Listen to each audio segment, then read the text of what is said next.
Hello, everybody. Welcome to a new episode of the Dissenter. I'm your host, Ricardo Lopes, and today I'm joined by Dr. Stephen Heine. He is distinguished university scholar and professor of social and cultural psychology at the University of British Columbia. Dr. Heine's pioneering research has challenged key psychological assumptions in self-esteem, meaning, and the ways that people understand genetic constructs. He is the author of many acclaimed journal articles and books in the fields of social and cultural psychology, including Cultural Psychology, the top-selling textbook in the field. In 2016, he was elected as a Fellow of the Royal Society of Canada. Dr. Heine, welcome to the show. It's a pleasure to have you on. Hi, Ricardo. Thanks so much for having me. Looking forward to this. Okay, great. So let's start with some basic questions. You do research in the field of cultural psychology. Could you give us a brief overview of what the field is about and perhaps the types of questions it deals with? Sure. So the field of cultural psychology is interested in how our cultural experiences come to get inside our brains and ultimately shape the ways that we think. And so what research in psychology has revealed is that our brains are quite flexible. They're malleable, especially when we're young. And we form new connections in response to experiences that we have. And people in different cultures, different places of the world have different sets of experiences. And so they have learned some different habits. They form different connections in their brains, and they adapt to different norms. And so this shapes the ways that they think across sort of all aspects of our thinking. Mhm. And what would be culture in the context of cultural psychology? Because I have anthropologists, biologists on the show, and they have somewhat different definitions of culture. So, in cultural psychology, what is culture? Yeah, no, that's a really good question because, as you're saying, that people use the word culture to mean many different things. There's many different definitions out there. I usually use two different definitions of culture, or related definitions.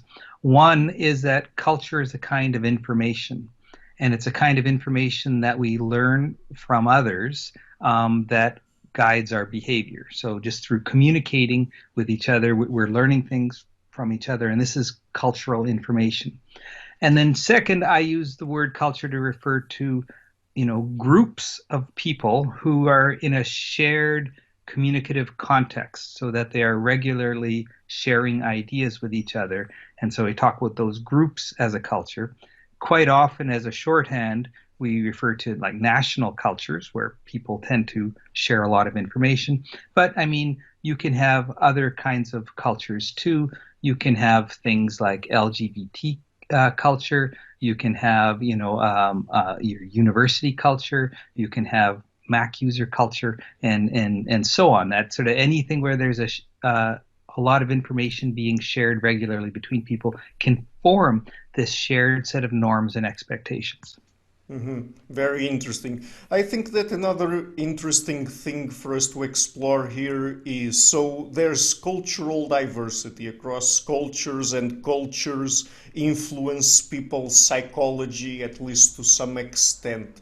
But where does this cultural diversity come from? Because, I mean, sometimes I guess it's a bit of a chicken and egg problem here because Yeah. culture influences psychology, but we have to have set in place, I guess, some psychological mechanisms for us to be able to produce culture. Correct. Right. Right. No, that's I think that's one of the most fascinating questions in the field. It's also the most difficult one to study because cultures change over time, yet they can also have some persistence. But so to come to understand how the culture is that you live in, looking at it right at this moment won't give a very complete answer. It's just we can, describe the different cultural norms, the different cultural practices, but how did they come to emerge there and not in other places? So this has always been one of the most challenging questions, and there's been a lot of hand waving going on about how this emerged. Recently, there's been some interesting work that has sort of demonstrated how some of these cultural norms come to be. So, for example, one way that you can see cultural norms come to be is through people's modes of subsistence, because different agricultural practices involve different ways of relating to people. And so one clear difference is between farming rice and farming wheat. And Thomas Talhelm at the University of Chicago, he's done a lot of work in China and to a lesser degree in India, comparing regions of the country where rice is grown versus where wheat is grown. And the key difference is where wheat is grown, sort of the water just falls from the sky and people harvest their own crops. I mean, maybe there's a little bit of irrigation some places, but where rice is grown, it's usually grown in paddies, which are underwater, which requires a lot of irrigation, which requires some centralized coordination. How, so my farm can get water and your farm can get water, and so someone's managing this. And then also the harvesting of it is much more labor intensive, involves more organization among families. And so where you have rice growing regions in China and in India, you tend to have more of this interdependent orientation towards others. And where you have wheat growing areas, you have less of that, more of an independent orientation. So that's one example of how cultures come to be, is that you can have these different modes of subsistence which affect the nature of the society that emerges from it. Another great example of this, much more recently, my former colleague Joe Henrich had just published a book this year called the Weirdest People in the World. And in that, he makes an argument that the reason that the West became weird, Western educated, industrialized, rich, democratic societies are weird in the way that they're psychologically unusual, very individualistic. And he argues that it started way back in the 6th century in Europe with some new practices in the Catholic Church, that they had some marriage and family plans that they were trying to influence the ways that their followers structured their families, and they were very concerned about incest at the time, and they made these rules that you can't marry your cousins or your second cousins or even third cousins. That was one change, and that you can only have one wife, as a man could only have one wife, and that kids were expected to leave their home and start up their own households. And these changes here led to people to have weaker kinship ties, and so that they were thinking less as a clan of my family against your family, and more trying to develop a more impersonal attitude towards others, and then developing sort of a set of rules for how individuals can interact with others. And that started the wheels turning towards the West becoming more individualistic. And he shows that the longer the Catholic Church has had an influence in different parts of Europe here, the more pronounced are these psychological differences today. Mm-hmm. And so it's challenging work. So in Joe Henrich's case, he had to actually go, find which regions of Europe, how the Catholic Church's marriage and family plan was initiated around Europe, and then measuring in these different regions of Europe all of these psychological traits. And so it's challenging work. I'm sure there's many other good explanations for how this cultural diversity came to be, but it's ultimately a historical question, because cultures change over time, and they're influenced by the geography, but they're also going to be influenced just by the social norms that have developed. And Joe Henrich demonstrates that it can be something that seems rather trivial, or it's hard to imagine, like cousin marriages. How does that affect how we think today? It seems really unusual, but that's the thing with culture evolves over time, and so you can get this sort of path dependence, that once you're on one path here, you can't easily switch over to another path. You can just sort of make minor changes on the current path that you're on, and so you can get over time these very distinctive cultural systems that emerge that can be quite distinctive from place to place. It's interesting that you mention weird societies or weird psychologies and individualism, because in cultural psychology, at least, it seems to me that one of the sort of binary classifications that people use is individualism versus collectivism. But are there other kinds of societies apart from individualistic ones and collectivistic ones? Yes, certainly. So, couple of things. One, I would say that individualism, collectivism is an example of a kind of dimension by which cultures can vary, and there can be many different kinds of dimensions by which cultures can vary. Having said that, I do think individualism, collectivism, one, it's the most researched, but two, I would argue that it's probably going to be the most impactful of any that ultimately do emerge, and it just sort of shows the quandary we have as a social species, that we are an individual, we are born as an individual, we die as an individual, but at the same time we're also part of these extended social networks, and the ways that we ultimately relate to others is I would argue probably the most significant difference that there can be across cultures.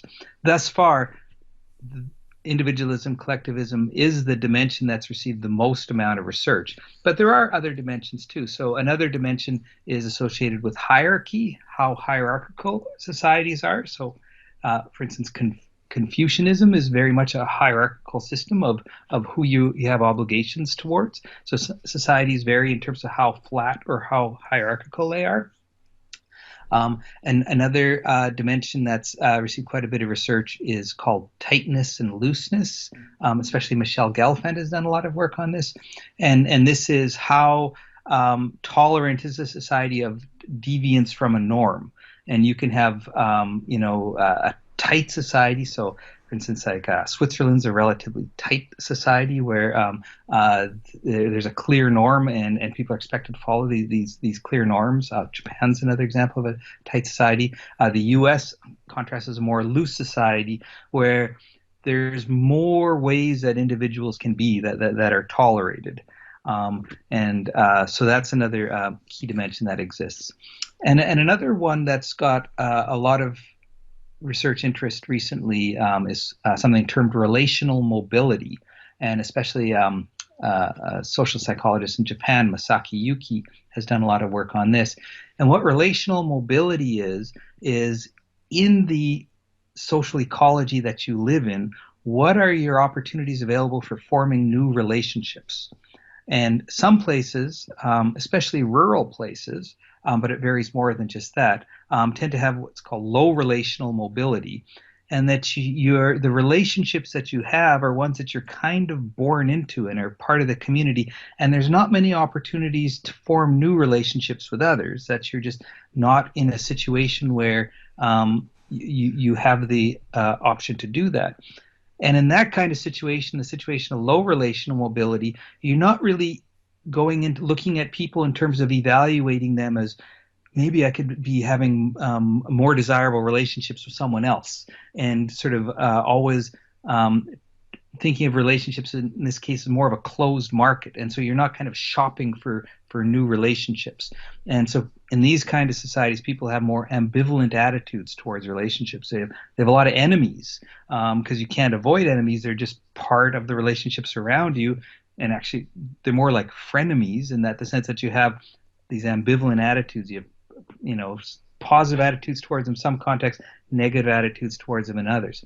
And on the other end, you have contexts of high relational mobility, where it's much more of an open market for relationships. And a more extreme example of that is in North America, a college campus, where a big university could have thousands of students there, and they're going to many different classes, many different fraternities or whatnot, have an opportunity to meet many different people.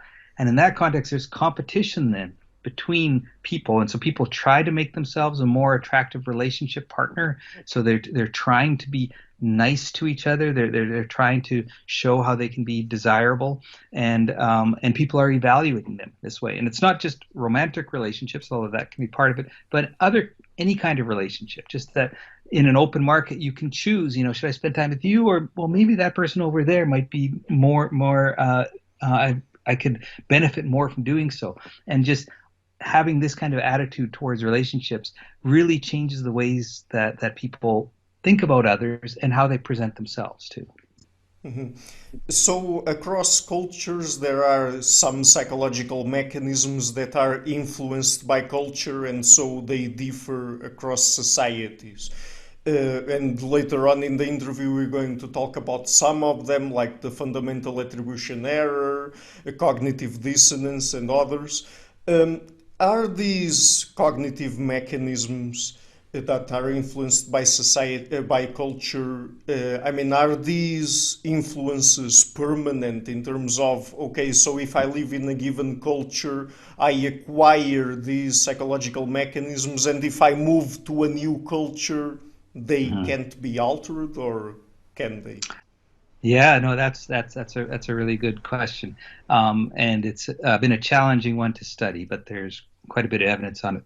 So, if you think that every baby is born pretty much without culture, there's very little culture at the time a baby is born, and so they have the potential to learn almost any kind of cultural system that they could learn any one of the human languages that exists as one important part of culture. So at the time of birth, we are very malleable. That are actually it appears that our brains are programmed to acquire this cultural information, that we're biologically prepared to do so, and so we do start acquiring cultural information right from the beginning. But as we get older, our brains do become a little less malleable, and so while we're younger, we're better able to learn new kinds of systems and have our brains are forming connections to accommodate those systems, or that afford these different ways of thinking. And so when you're young enough and you learn one culture, and then say your family moves to another place, you can quite easily learn that new other culture, and to a degree there might even be some overwriting of the existing culture, that you can largely lose a lot of your initial culture if you move at a young age. And you can see that with language, for instance, that people who have moved to another place, they can largely lose that initial language that they learned if it's not if they're not encountering it much anymore.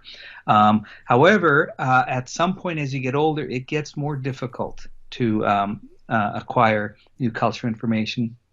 The evidence for language is the clearest with this, that after puberty, roughly puberty, it gets more difficult to master a language. And so usually people will have an accent from their original, from their mother tongue, as they learn languages afterwards, that it's hard to completely learn and master it.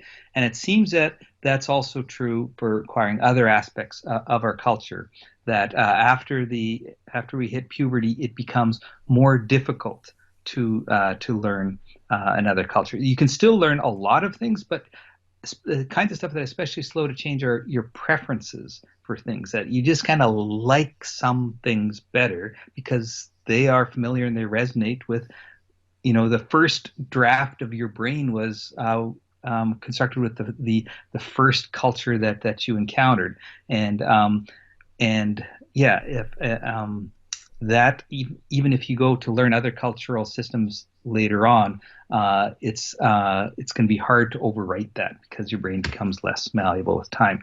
So yes, you can learn new cultures, and people do it all the time. People are immigrating all around the world. But the later you move, the harder it is to pick up that new culture, and the more your mother tongue, your native culture, will be influencing you. Mhm. Would you say that there's a sensitive period for acculturation? Is there a time frame, a time window that people have to acquire a particular culture? And if they go beyond that period without doing so, they can't really acquire culture in general? Yeah. So I think so, and again, the evidence points to around puberty is this Yeah. time, and so this is a difficult thing to study because the ideal way, like if I got to design the experiment with no regards for human ethics, the way you would want it is to have some people, and you don't expose them to a culture until they're, certain ages to see it, how well can they learn culture at different ages. Of course, we can't do this. That's sometimes called the forbidden experiment. But there have been some instances of people whose lives have tragic experiences in their lives that kind of mirrored this forbidden experiment, where there have been children who feral children who seem to have been raised in the wild, or some other children who suffered some horrific child abuse. And the best evidence is with respect to language. Language is an easier thing to measure in culture because there's like specific rules of grammar and syntax and vocabulary. And it does look like these children who missed out on that early period of acquiring language have a much more difficult time, and they don't really master language the same way that people who've been exposed to one from a very young age do.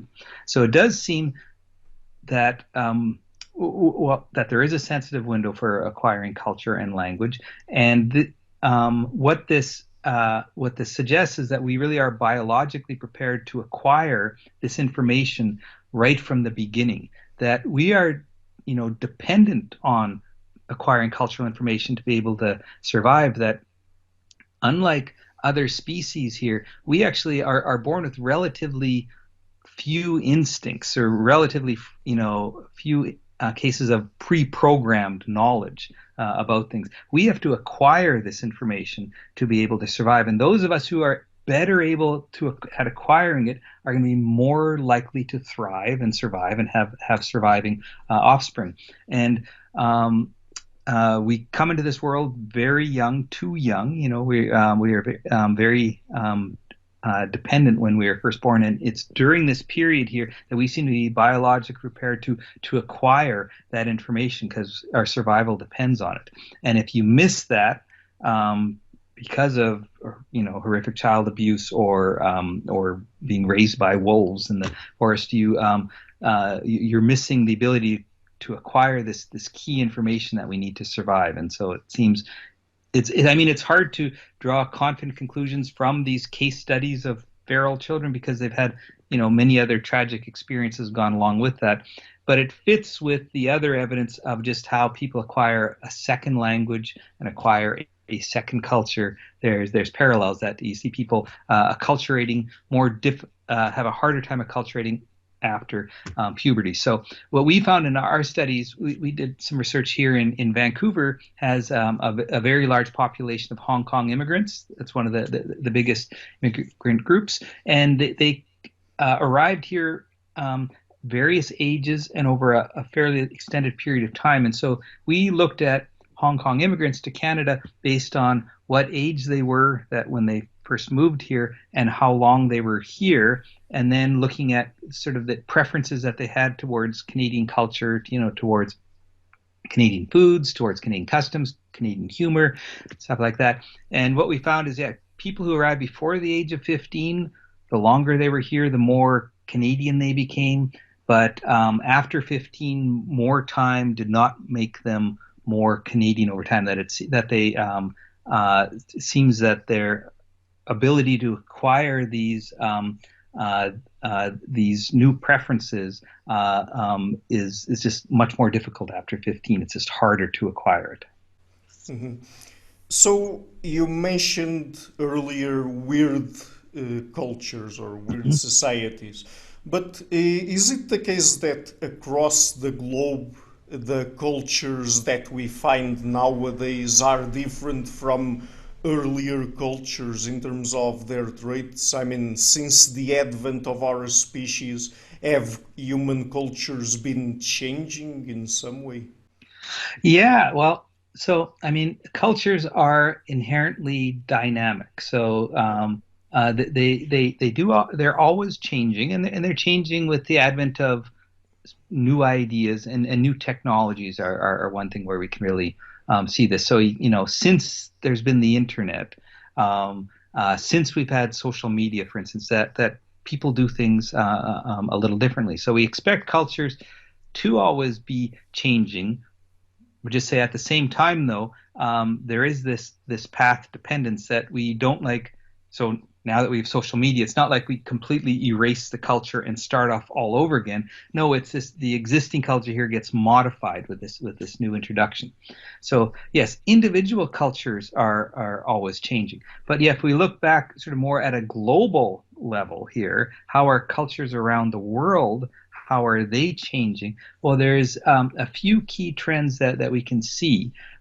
So one, over time, especially in recent century, cultures are becoming more interconnected than they were before.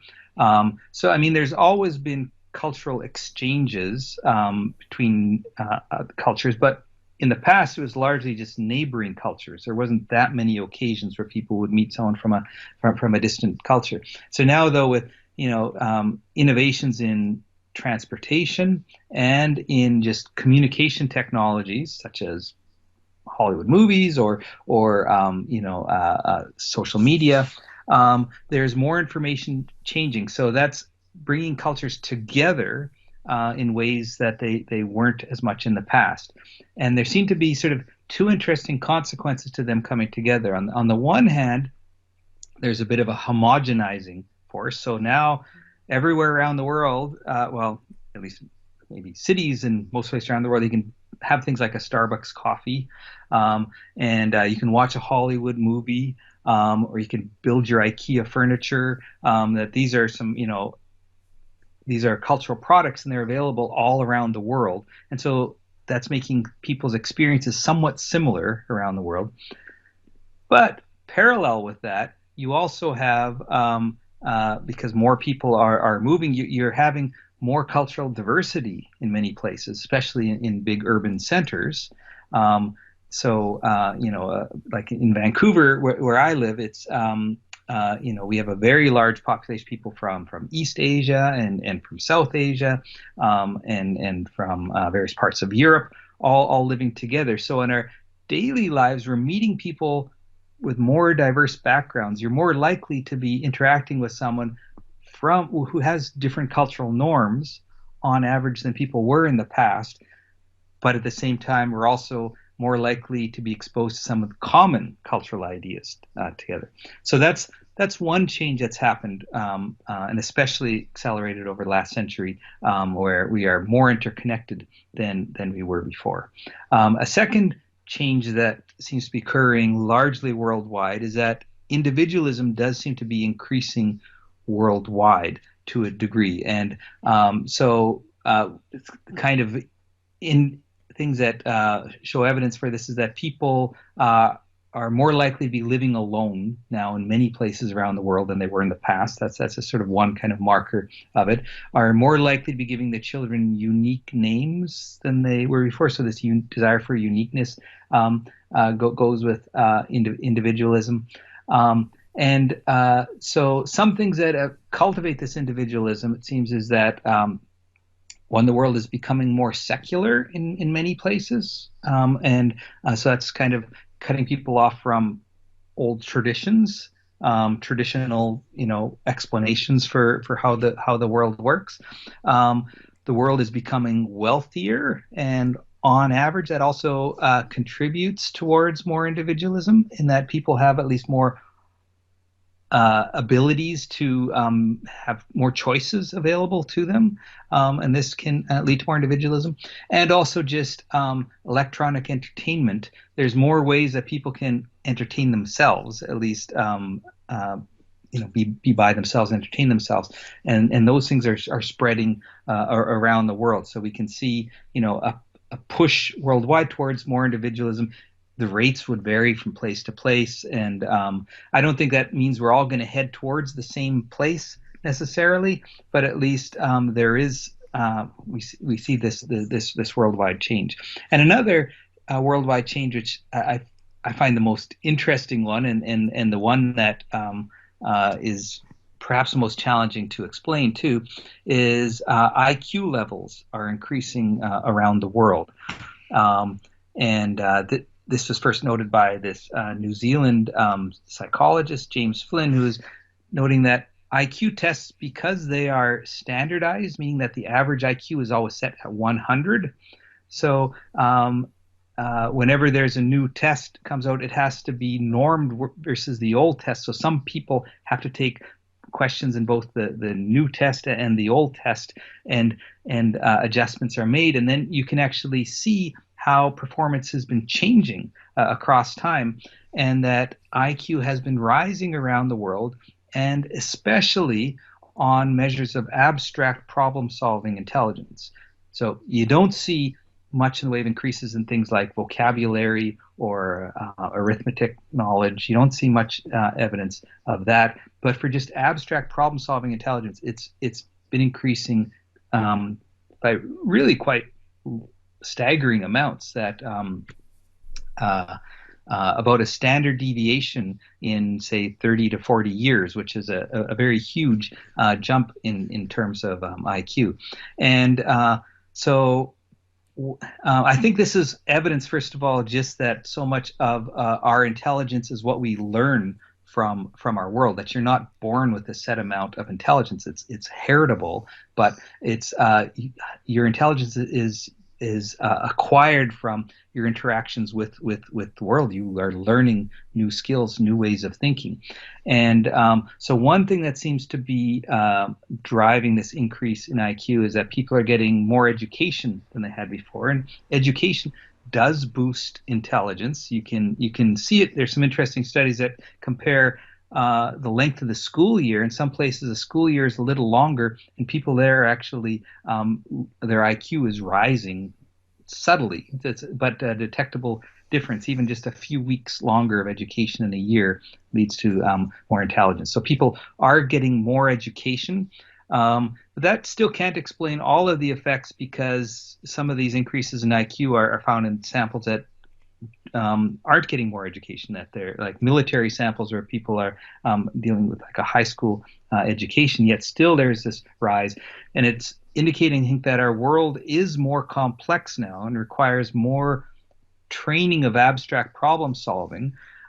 Some suggest, and here's where it's actually really hard to test these explanations, but some have suggested that it's our popular culture is actually becoming more complex and is driving part of this process. So video games, for instance, have become far more complex and involve a lot of problem solving in ways that it didn't a generation or two ago. Like the first video games, those are the ones that my generation played. There wasn't really any problem solving to do, and now they're vastly more complex. And just the television programming now too. It's the shows are far more complex, involve far more characters, more complex plot lines.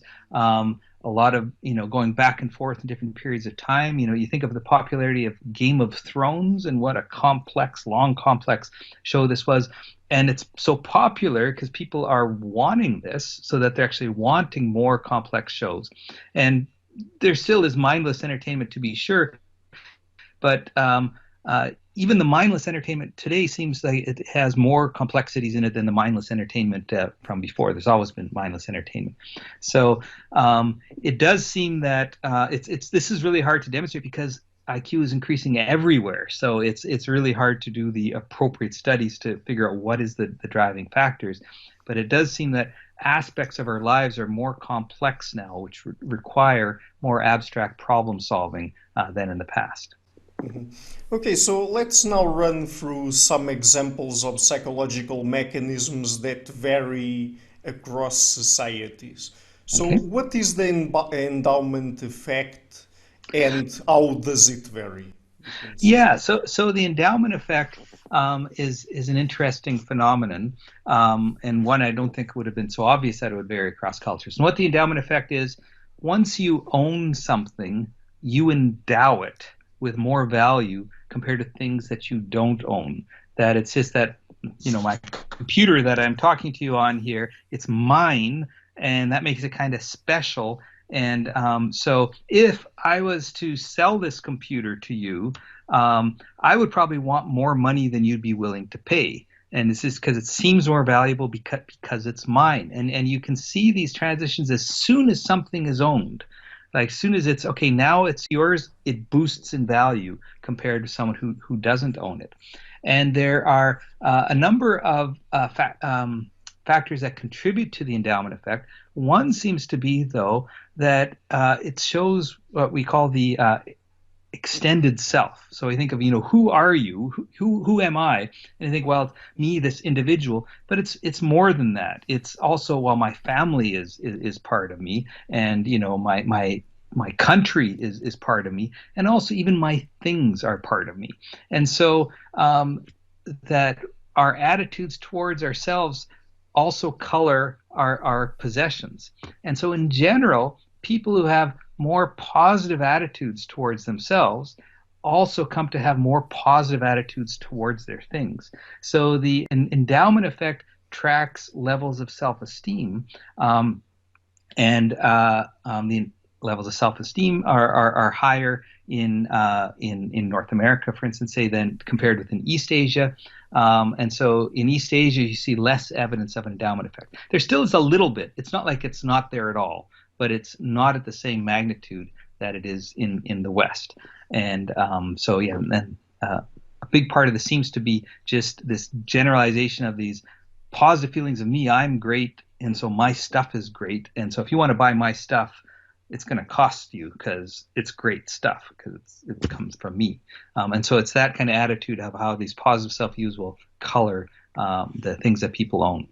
So that's an example of how the endowment effect varies. Yeah.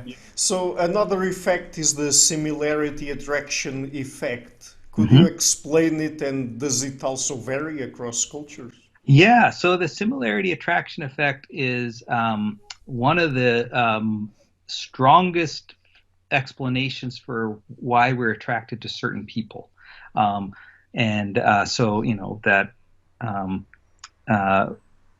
to a certain extent, there's some similarity in who people are physically attracted to. So like if you rate, who are the tens, who are the nines, there's some agreement about that. The similarity attraction effect, though, helps explain why we're attracted to different people. And I don't just mean romantic attraction, but just with friendships too. And what the similarity attraction effect is that people who are similar to me are the people that I would come to like more. It's like, wow, you have similar attitudes to what I have, makes me like you a little more. Oh, you have, similar abilities, similar interests, similar personality. All of these things make someone more attractive. And I think the similarity attraction effect is, evidence of the ultimate egotism of people, that, the kind of people that seem the most attractive to me are those who are just like me, that people like me are the best people. I think that sort of shows the ultimate egotism in the similarity attraction effect. And it does appear universally, but the magnitude of it varies. And there seems to be at least two factors that influence the magnitude of similarity attraction effect. One, just like as explaining with the endowment effect, is it depends on one's level of self-esteem, how positively you view yourself. Because if I have high self-esteem and think that I'm really good, and that means that my qualities are really good, and I see the same qualities in you, those are good qualities, and so I would be attracted to it. But if I have really low self-esteem and don't think of myself as so positively, and I have these qualities, and I think of, they're kind of lousy qualities because I, don't think very positive of myself, and I see you have those same qualities, lousy qualities, I wouldn't be so attracted to you. So that's one thing that predicts the strength of the similarity attraction effect is levels of self-esteem, and those vary across culture. So where there's higher self-esteem, there's more similarity attraction effect.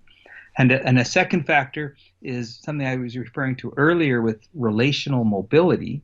If you're in an open relationship market and you have a lot of options for forming new relationships, then you start attending to, well, what makes one person a more desirable partner to me than others? And that's where similarity comes into play. That if I have lots of different people to choose from, I'm going to be looking for the most attractive ones to me, and similarity is a reliable predictor of attraction. So where there's lower relational mobility, people are just weighing all aspects of attractiveness less, including similarity. And again, I don't mean this just for romantic attraction, and I don't mean this just in terms of physical attributes, but just what makes someone a desirable relationship partner. And so that's another instance of a finding that actually does seem to be universal, and everyone shows a bit of a similarity attraction effect, but it's more pronounced where self-esteem is higher and where relational mobility is higher. What about overconfidence? Is it also a psychological universal?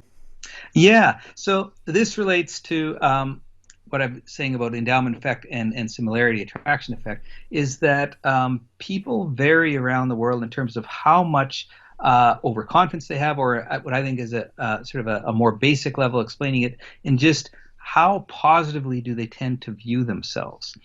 And the way I see it is that what is probably a cultural universal is that people want to be a good person, and I would think that should be expected to be universal. It's hard to compare this because the ways that people become a good person in different societies vary, but we all want to be the kind of person that our culture is telling us is the most appropriate, most desirable kind of person. And in the West, I think the way of becoming a good person is wrapped up with ideas about self-esteem. And that's like that I come to view myself positively. That's what self-esteem is ultimately about, is having a positive self-evaluation. So thinking about oneself in positive terms, that this helps one achieve goals of self-sufficiency, which is very important in more individualistic cultures. And it helps one, it also feels good to think that I have good qualities, that it feels good to think that. And in individualistic societies, people weigh more their feelings. Their feelings matter more because they're guiding behavior more. So self-esteem is especially valued in the West. And the ways of becoming a good person in East Asia are wrapped up more in terms of face, sort of face being a currency. And in English, at least, the expression, to lose face, to maintain face, these were words that came into the English language in the 19th century as direct translations from Chinese. And so this is the concerns about face are much more elaborated in East Asian context. And what face really entails, it's a little different than the English definition of it, but it's being concerned with how others are evaluating you with respect to your abilities to fulfill your role. So we have different roles here, and you are maintaining face to the extent that others are thinking you're doing a good job at fulfilling your role. So a key difference with self-esteem is self-esteem ultimately is that I decide I'm doing a good job. And then with face, ultimately, it's that you're deciding whether I'm doing a good job. And that's now beyond my psychological control to be able to do much about. So for my own self-evaluations, I can rely on self-deceptive tactics and sort of, edit my memory. So I remember that, those my successful memories, I focus on those and I try to forget about the ones where I didn't do such a good job. With face, you can't do that. And if you want to maintain face, the best strategy I could have is to have others think that I'm doing a good job, is to be very vigilant to where I might have any shortcomings, where I might be jeopardizing others' approval. And so, what we find in East Asia, especially in Japan, where I've done a lot of this research, it's really quite a pronounced tendency there, is that people tend to show this self-criticism where they're very aware of negative information about themselves. And whereas in the West, people tend to be very aware of positive information about themselves. And being aware of negative information about themselves doesn't have the same negative consequences that it does in the West. So in the West, when people are being self-critical, that seems to pave the path to depression. Then, like, if you're just thinking of all the things that are wrong with me, ultimately there's going to be psychological cost to that. But in East Asia, you see much less of that, and it seems to be because there's a different attitude towards abilities. In that, in the West, they tend to be seen as more fixed. That you're kind of born a unique person, and you have this set of skills and abilities that make you who you are. Whereas in East Asia, people are more likely to think of these as products of your efforts. So if you're doing badly at something, that means you haven't tried hard enough. So you need to work harder with the expectation that you will get better. So this difference in self-evaluations then I think is reflects a fundamental difference in the way that people even think of abilities. And if you think of abilities as fluid and changing, and that it's a process that you're always working to become better, then it's useful to focus on where there's more room for improvement, where you're not doing very well. But in contrast, if you tend to think of abilities as more sort of self-defining and rather stable, which Westerners seem to do more so, then it's more adaptive to focus on your strengths, thinking of that these are enduring characteristics, and then viewing yourself as having the abilities to be able to lead a successful life. Mhm. So earlier I've mentioned the phenomenon of cognitive dissonance. Is it Mhm. also found in all cultures? Yeah, so that's cognitive dissonance is a it's one of social psychology's favorite phenomena, and it's a really interesting one. It's a tendency that people have to rationalize their behaviors in a way to convince themselves that their lives make sense and that they're a good person. So one way that we can see this is, when you make a decision, maybe you want to buy a new car, and there's two different models of car. You're comparing between, and you're kind of torn, which one should I go with? After you make that decision, so say you're choosing between, a Mazda and an Audi, and then if you ultimately choose the Mazda, that's when you would experience cognitive dissonance. And cognitive dissonance would say, well, maybe I made the wrong choice.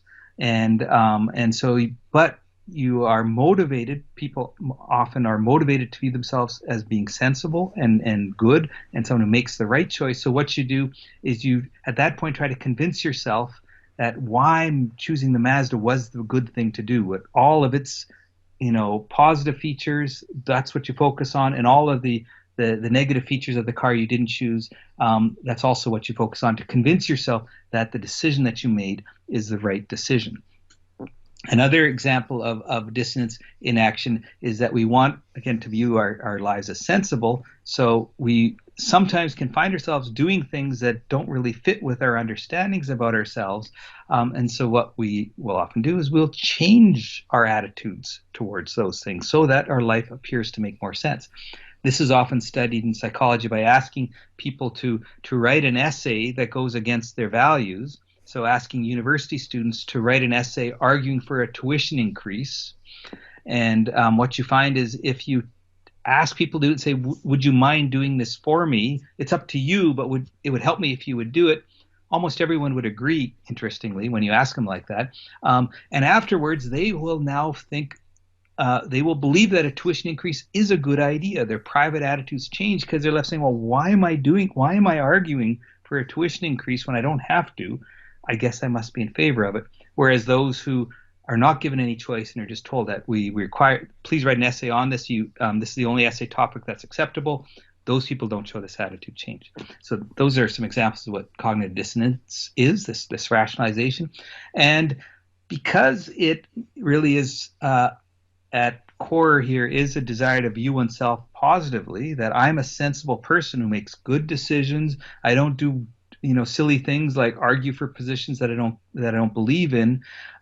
It's about trying to convince oneself that one is good, and so you do see more evidence of it in places where people have a stronger desire for positive self-views. There's less evidence of it in East Asia.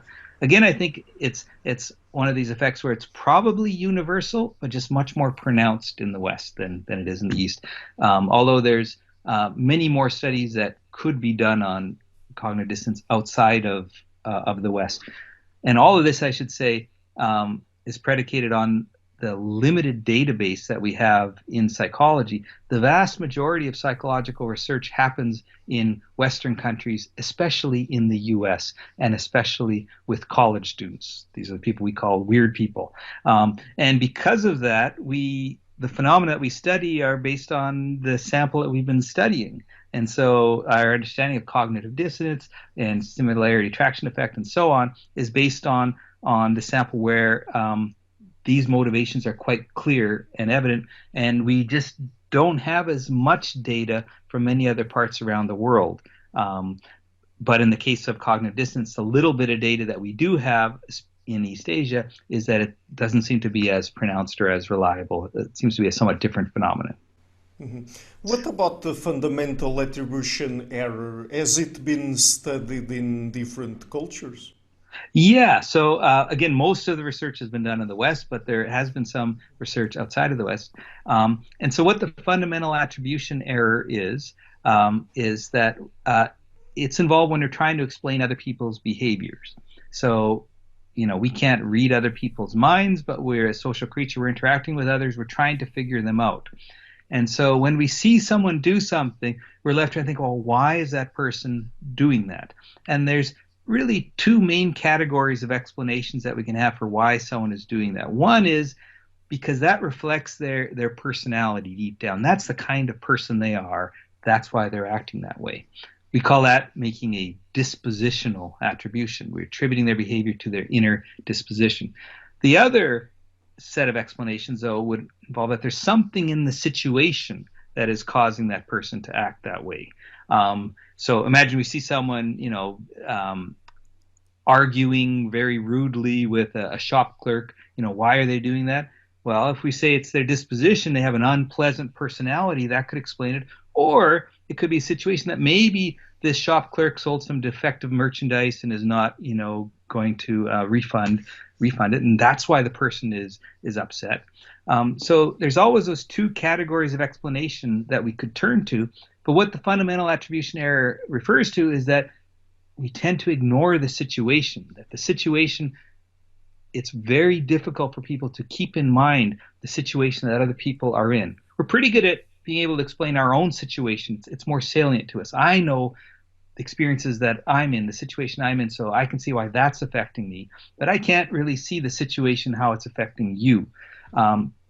So the fundamental attribution error is this tendency to explain people's behavior in terms of their personality, ignoring the situation. And this, too, is more pronounced in the West. Again, it's something that I think looks to be like it's probably a universal tendency, is fair to say, but the magnitude is much, much more pronounced in the West.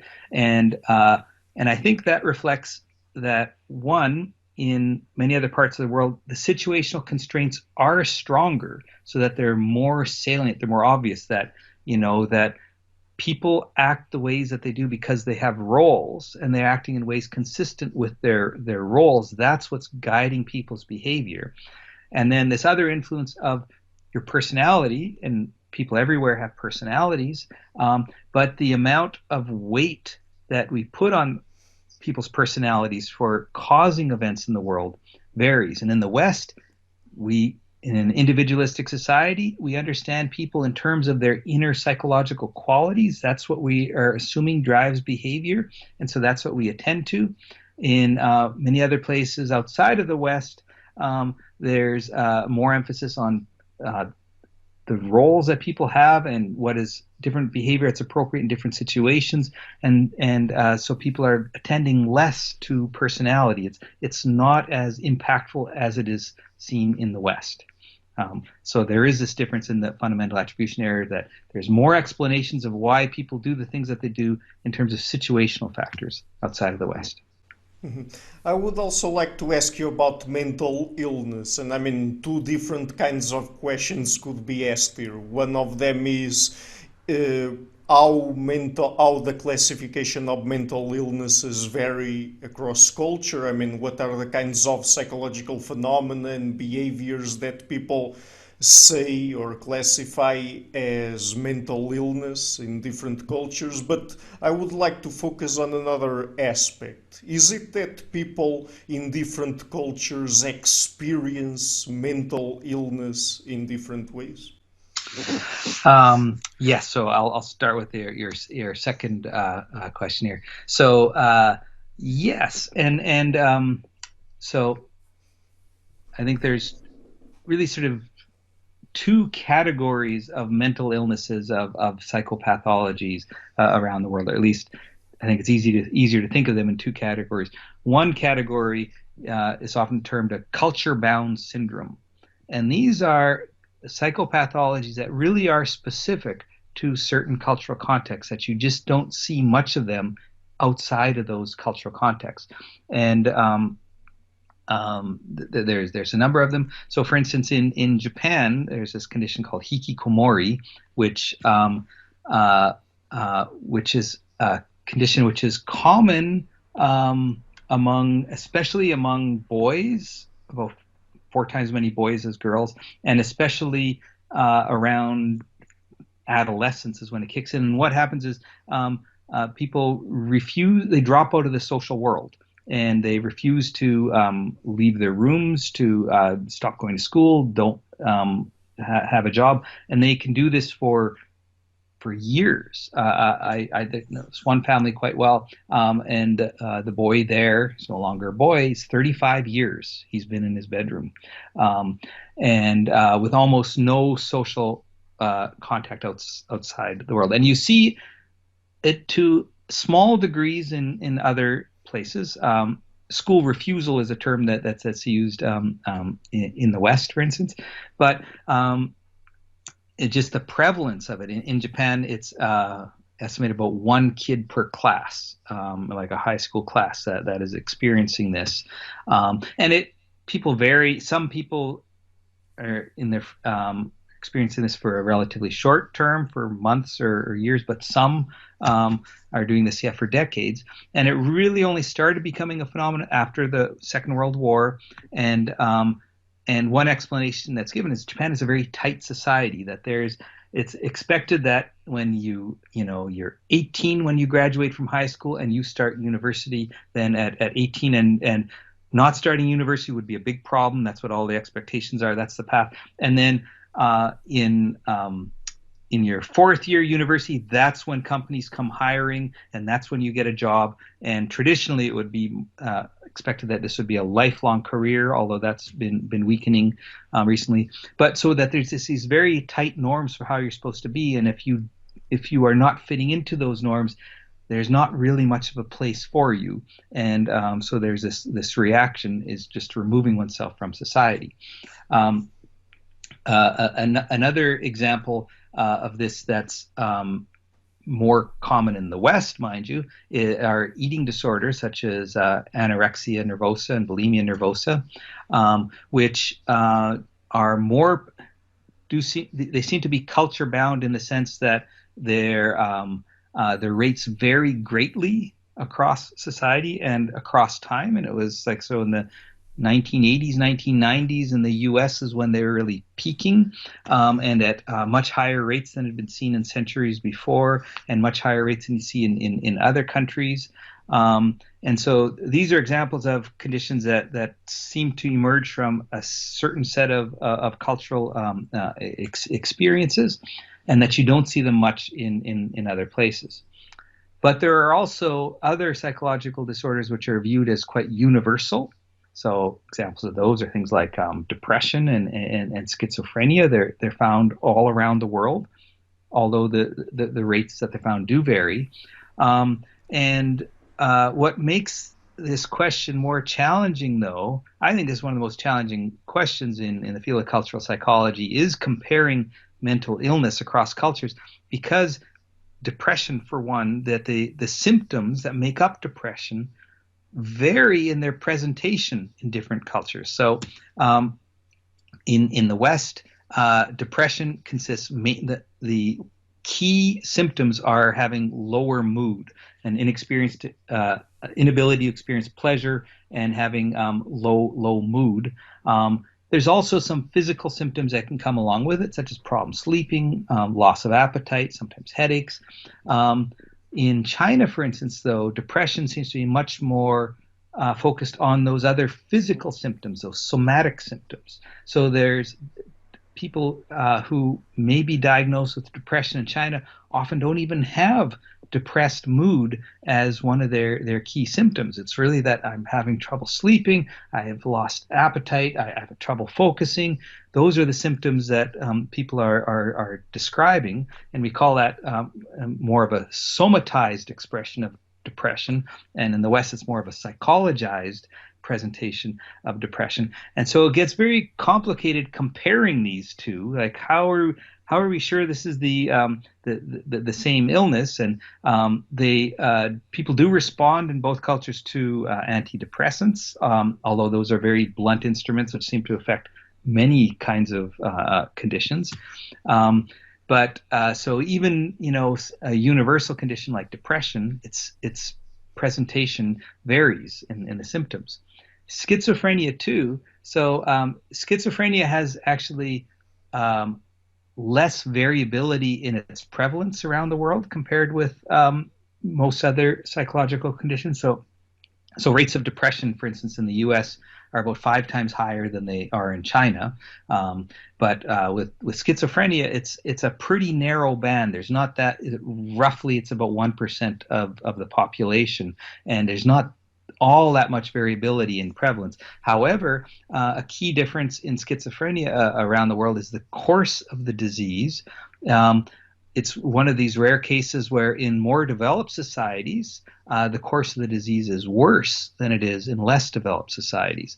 And it seems to be, these explanations are somewhat speculative because no one's actually really demonstrated convincingly what are the causes that lead to this better course of the disease in less developed societies. But explanations that are typically talked about is that people in less developed societies still remain part of the community, and so that they're still regularly interacting with others, that it's more of a low relational mobility context where that they are still with the same people, and so that they are provided with sort of more structural support. And in developed societies in the West, often people with schizophrenia, that it's usually treated with medications, which work to a degree, but people might stop taking their medications and they get alienated from their relationships with others and can end up all on their own. And that's where the most severe consequences of the disease kick in, and people can find themselves homeless. And it can be a very devastating illness. So it's again, so the course of the disease then is something, even though it seems to be a universal phenomenon, they've identified a lot of the biological components of it, the many genes that contribute to its likelihood, different neuroanatomy which contributes to it, but it's still the course of the disease is shaped by these cultural experiences.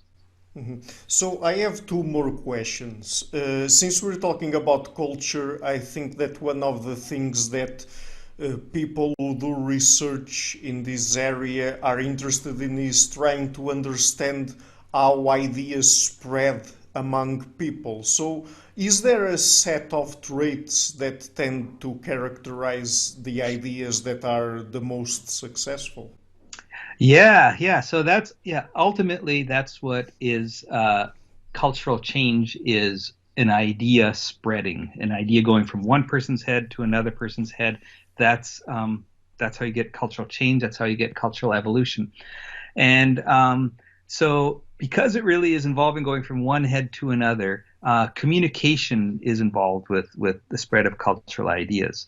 And so they spread via our social networks. So that because they spread through communication, it's the people who we talk to or communicate with in some form are the pathways through which these ideas spread. So people who are more at the hub of social networks then have more influence. And talk about, there's influencers now in social media, and it really does sort of reflect this basic principle of cultural change, that those who are more connected to others, that ideas that pass through them are going to be more likely to spread.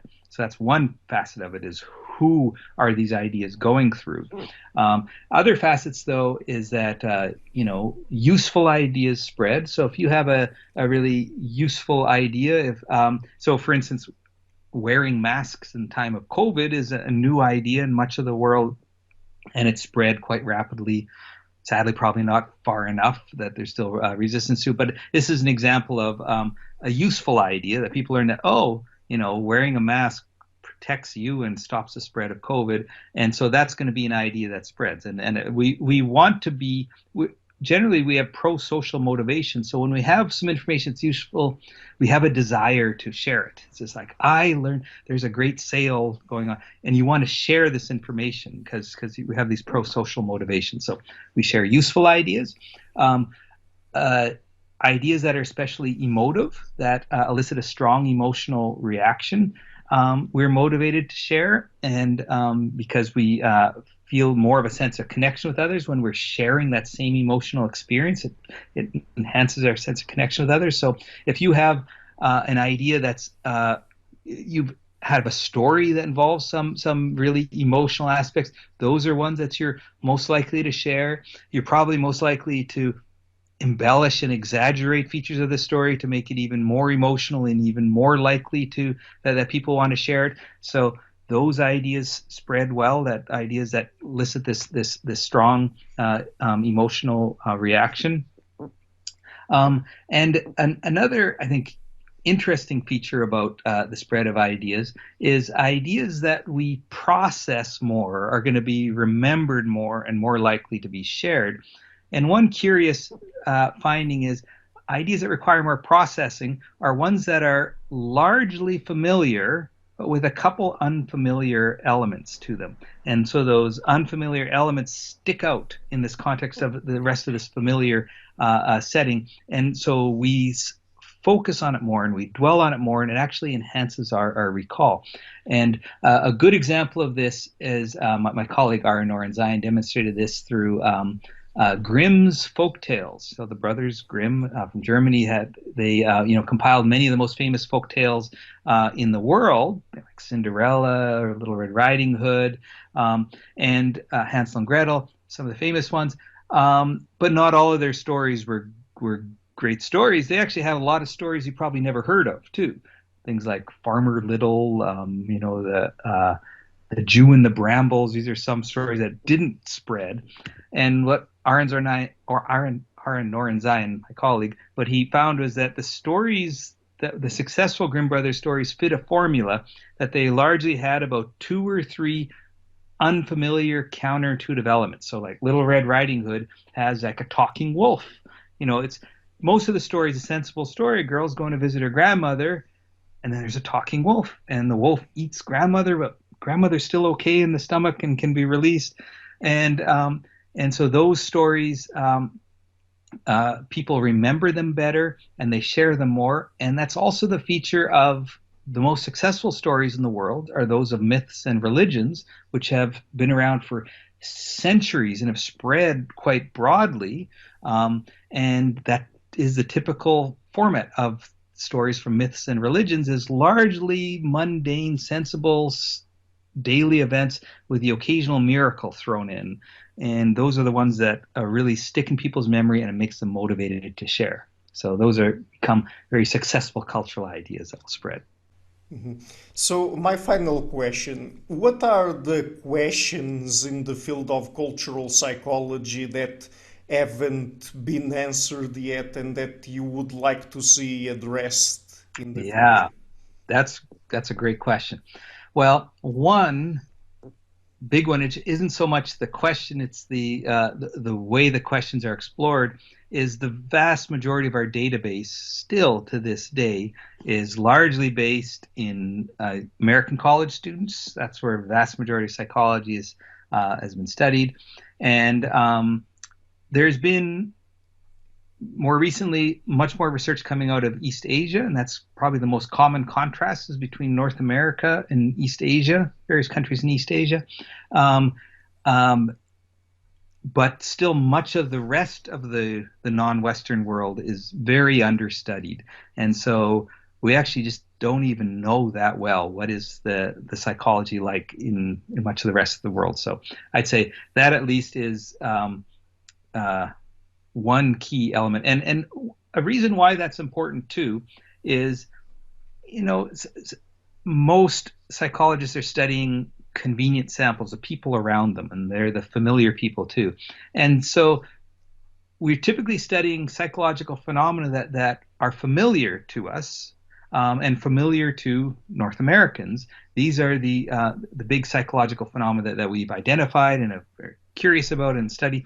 So it remains to be seen, well, what are the psychological phenomena, the big ones, in many other cultures of the world? There's probably a lot of phenomena that we don't even know about yet in the West, where this psychological research is being done, which I think also reflects a very interesting cultural psychological question: is why are North Americans so interested in psychology where much of the rest of the world is not to the same degree? I think that's an interesting question with it in and of itself.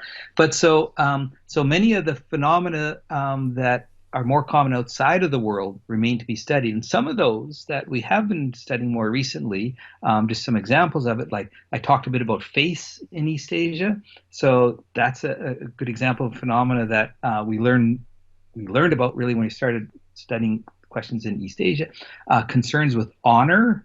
It's something that is much more common in sort of pastoral societies, but the idea that one needs to protect one's honor violently often, and that's seems to be actually a very significant aspect of many people's psychology around the world, and it's just been less evident in many of the samples that have been studied thus far.